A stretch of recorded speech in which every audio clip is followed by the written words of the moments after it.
Hey everybody, guess what? It's Happy Friday. I've got Valerie with me from Via Bakehouse. So we've been talking about small businesses today, and this is something she just started. I'm so excited to share this with you guys. How's it going today, Valerie? It's going so good. How are you today, Donna? Good, good.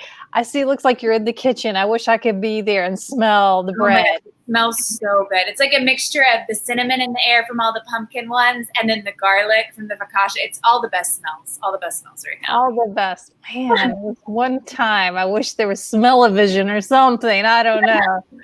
Tell us about Via Bakehouse.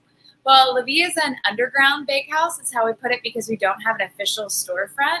I've been jokingly calling it a bakery speakeasy. Basically, you go online and you place your orders earlier in the week, and then they're available for pickup out of any of the $5 locations on Friday or Saturday. So you're sneaking into $5, go up to the counter, give them your name, they slide you your bread. It's legit. It's across the board, I swear, but it's so fun. I like this. They just slide you your bread because they don't do bread. They do great donuts and cookies. Yeah, they do all sweets, and I'm a bakehouse, not a bakery, so I do all savory things. Although I guess the babkas can be sweet too. But everything we do is sourdough bread. It's all slow fermentation, so every loaf takes between 3 to 4 days to make. It's all organic or locally sourced grain that I mill myself. It's basically the healthiest bread you can eat, but it also I make it that way just because it tastes better. That's the whole fun of it. Yeah, so I saw you mention this on your description of your breads when I was perusing Facebook, and I saw that come up. You said that your bread is totally different, and you gave a little story about your mom. Tell us about that. Yeah, my mom is my inspiration. She's the reason I make bread. Growing up, when I was in middle school, actually, she got very into milling her own wheat and making her own bread, and it was something that she and I used to do together. And I share on my website, I joke about my mom was this tiny little stick figure of a woman, and she would never eat other bread out, and we would always tease her about it. And she's like, oh, I'm not scared of that bread. I'll only eat my bread. And she ate tons of it, and she never gained a pound. It was ridiculous. But she was just very into having the life source be in the bread. It's very important when you mill wheat, actually, the vitamin content oxidizes out within the first 72 hours. So the fresher that grain is, the more health benefits you're going to get from it, but also the more flavor it's going to have. You combine that with sourdough culture, and you do a slow process that then breaks down the gluten and creates probiotics and does all these other wonderful things for your body. And not only do you have healthy bread, you have ridiculously tasty bread. It is stupid good. So from what I understand is that you say that this bread is easier for people to digest than other breads they may find in other store, like a grocery store, that type of thing. Absolutely. I've been asked before if it's gluten-free. It's not. Right. It still contains the gluten, but the gluten is broken down. So the way I like to, the analogy I like to use is I tell people, think about eating a cookie. If you shove that entire cookie in your entire mouth and tried to get it down without swallowing, it would hurt. Like your body is not made to process it like that, and it wouldn't be worth the pleasure. There are a lot of people who have gluten intolerances that aren't necessarily allergic, but their body processes gluten like that. When they eat bread, when they eat the normal bread from a store, it hurts. It hurts their system for days trying to get it through. What this does is it's like a kid chewing the cookie and taking your time. It goes ahead and it breaks that down slowly for you. It breaks down the hard outer layer of the gluten so that your body is actually able to absorb that protein without it causing any pain or any digestive issues. Wow. So I know a lot of friends of mine, this would be huge if they could actually eat a piece of bread or a loaf of bread, actually. Well, that's why I started making it, because I missed my mom, but I started making it also because I wanted bread I could eat. Like I missed eating bread, and yeah, I love it. Okay, so you said you've got bread to show us because I want people to see this. It's like a piece of art or something. Yeah.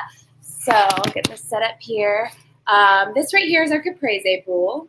And as I look into the camera, you can actually see there are sun-dried tomatoes peeking out of it. Oh, yes. This is my classic. It's a country style loaf. We call it the OG. Right here, this is something we're doing just for, I say we, like there's other people here. It's just me, y'all. This is something that I'm doing just for the holiday season. This is the Great Pumpkin Bowl. It is literally shaped like a pumpkin. Yes, I saw that one. I love it. so stinking cute. And then the thing that I think that I've become most known for are my babkas.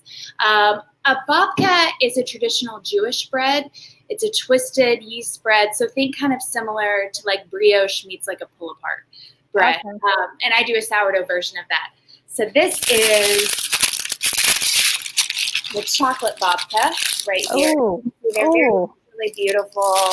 That looks, oh, wow. Is that icing on top? Why is it so shiny like that? It's just a light glaze on top. We do an egg wash and a light glaze. It is braided with chocolate though. So it is like a semi-sweet bread.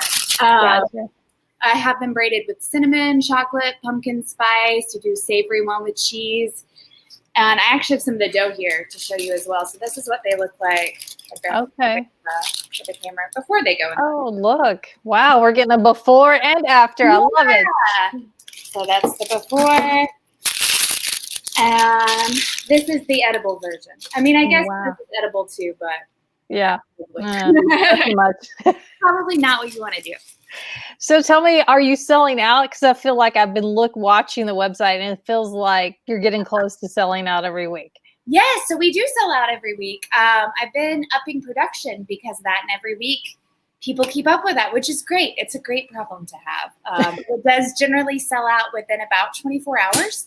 I bake extras of every loaf style just in case something happens. You know, if one burns or something like that, you don't want an ugly loaf going out there.